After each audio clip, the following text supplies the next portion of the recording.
বুঝদি শিখির থেকে আমরা দেখতেছি যে এদের নির্যাতন সাদি গাজীরা করে আসতেছে। মানে সাদি গাজী হাবিব গাজীদের পরে নির্যাতন করে। হ্যাঁ, হাওড়া তো ছোট ছোট, ওর বাপের পরে নির্যাতন চালা আইছে সাদি গাজীরা। হ্যাঁ, ওর মারে বাপ পা ভাঙে পড়ে অবস্থায় 10টা বছর ছিল, বুঝছেন?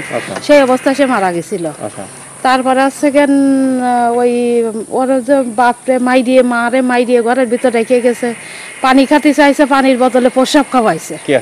সাদি গাজীরা। খুলনা জেলা ফুলতলা উপজেলার 4 নং ফুলতলা ইউনিয়নের 1 নং ওয়ার্ডের উত্তরদিহি গ্রামের গাজী আব্দুল বারিগাঁও ও গাজী আব্দুল হাকিম গাঁওদের মধ্যে পৈতৃক ভিটামাটি নিয়ে উভয়ের মধ্যে পাল্টাপাল্টি তুমুল সংঘর্ষ হয়। যে সংঘর্ষে গাজী আব্দুল বারিগাঁওদের অনেকেই আহত এবং পরবর্তীতে নিহতের সংবাদ পাওয়া যায়, যাদের মধ্যে সাদিকুল ইসলাম গাজী চিকিৎসাধীন অবস্থায় খুলনা মেডিকেল কলেজ হাসপাতালে মৃত্যুবরণ করেন এবং সাদিকুল ইসলাম গাজীর নিকটতম আত্মীয় আব্দুল সাত্তার ফারাজি, তহমিনা খাতুন, ইব্রাহিম ফারাজি, ইসাক ফারাজি গুরুতর আহত হয়, যাদের হাত ভেঙে যাওয়া, মাথা ফেটে যাওয়া এবং শরীরের বিভিন্ন স্থানে ইনজুরির কথাও জানা যায়। আমার নাম জে মঞ্জুরুল ইসলাম। আপনার বাবার নাম? মৃত গাজী সাদিকুল ইসলাম। কিভাবে আপনার বাবা মরল বিস্তারিত একটু বলবেন? আচ্ছা, এমন ভাবে পিটাইছে, বের হয়ে এসে বাবারে এবং চাচারে দুজনকেই পিটানোর পর ওখানেই বাবা চাচা সেন্সলেস হয়ে গেছে।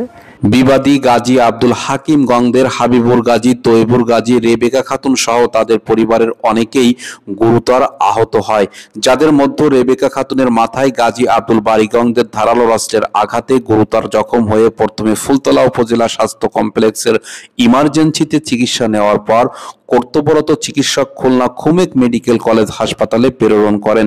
উক্ত ঘটনাকে কেন্দ্র করে বাদী বিবাদী উভয়ে পাল্টাপাল্টি মারামারি মামলা দায়ের করেছেন ফুলতলা থানাতে।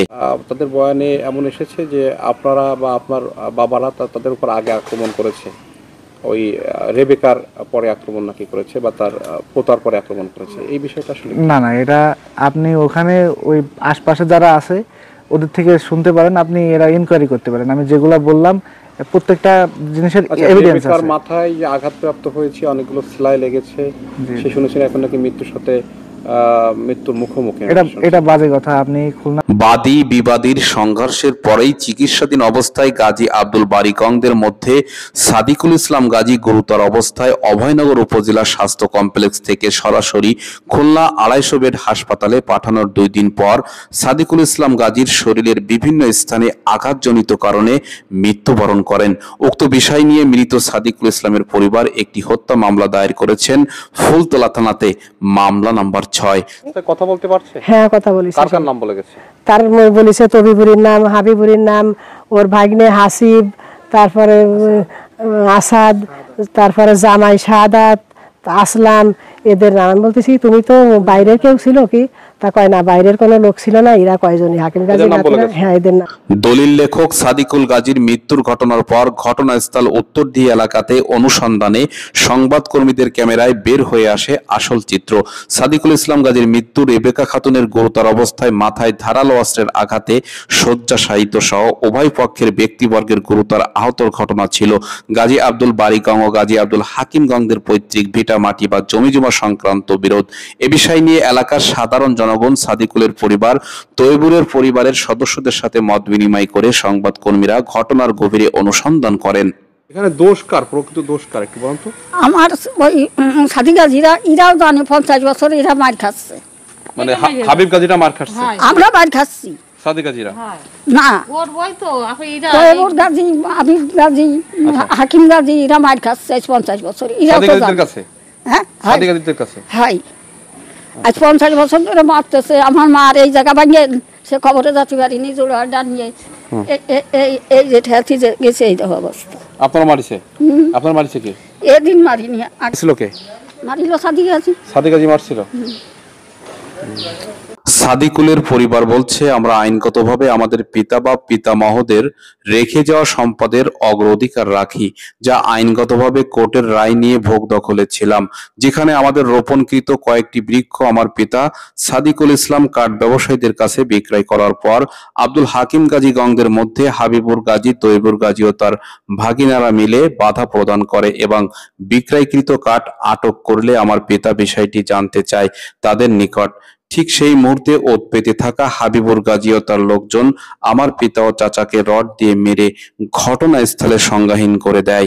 একই বিষয় নিয়ে হাবিবুর গাজীর পরিবারের নিকট জানতে চাইলে হাবিবুর গাজীর পরিবারের লোকজন সাংবাদিকদের ক্যামেরায় এমন কথাই বলে যে দীর্ঘ 50 থেকে 60 বছর ধরে মৃত গাজী আব্দুল বারী গংদের নির্যাতন অত্যাচারে দিশেহারা, বেআইনিভাবে টাকা ও ক্ষমতার জোরে জাল বা ভুয়া কাগজপত্র দেখিয়ে আমাদের পৈতৃক সম্পত্তি ভোগ দখল করে যাচ্ছে সাদিকুল গাজী ও তার নিকটতমরা। এক পর্যায়ে সাদিকুল গাজী ইতিমধ্যে আমাদের পৈতৃক সম্পত্তির উপর রোপণকৃত বৃক্ষ কর্তন বা বিক্রয় করলে আমরা বাধা দিই। এই জন্য যে কোর্টের রায় আমাদের পক্ষেই ছিল।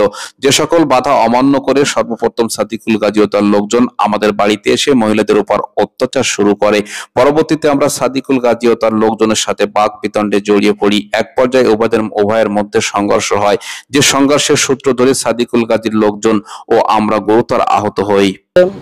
গ্যাঞ্জামটা চলতেছে এখন 35-70 দুই পক্ষই জানাচ্ছে যে আমরা একজন দাবি করতেছি যে আমি মালিক, কিন্তু আসলে কোর্ট এখনো সিদ্ধান্ত দিতে পারেনি, কোনো রায় দেয়নি।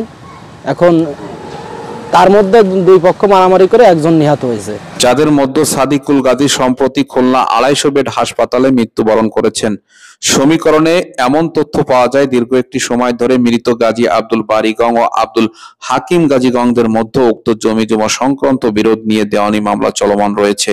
চলমান মামলার রায় বা কোর্টের নির্দেশ অমান্য করে উভয়ের মধ্যে রক্তক্ষয়ী সংঘর্ষ সংঘটিত হয়, যারা সকলেই বিরুদ্ধাঙ্গুল দেখিয়ে আইনকে হাতে তুলে নিয়েছে। মামলা করেছে এর আগে বহুবার। এই এক পক্ষ এই হাদি গাজীর বিপক্ষকে এরা অনেক সময় মায়ের গুথন নির্যাতন করেছে, আমরাও জানি, আমরাও ঠেকাইছি অনেক সময় যায়, কিন্তু সর্বশেষ ওরা নাকি মার নির্যাতন করেছে কারা? সাদি গাজী করেছে? সাদি গাজীর পক্ষের লোক। সাদি গাজী তো তখন ছিল না ওখানে। মূলত মারামারি হয়েছে সকালবেলা।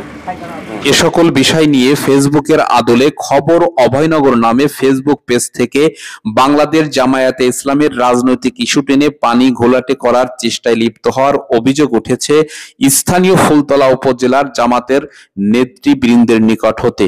কিন্তু উক্ত ঘটনা ছিল জমিজমা সংক্রান্ত বিষয় বা বাংলাদেশের প্রায় স্থানে বিভিন্ন পরিবারের মধ্যে সংঘটিত হয়ে থাকে, যে সকল বিষয় সেই পরিবারের একান্ত এবং ব্যক্তিগত ছিল।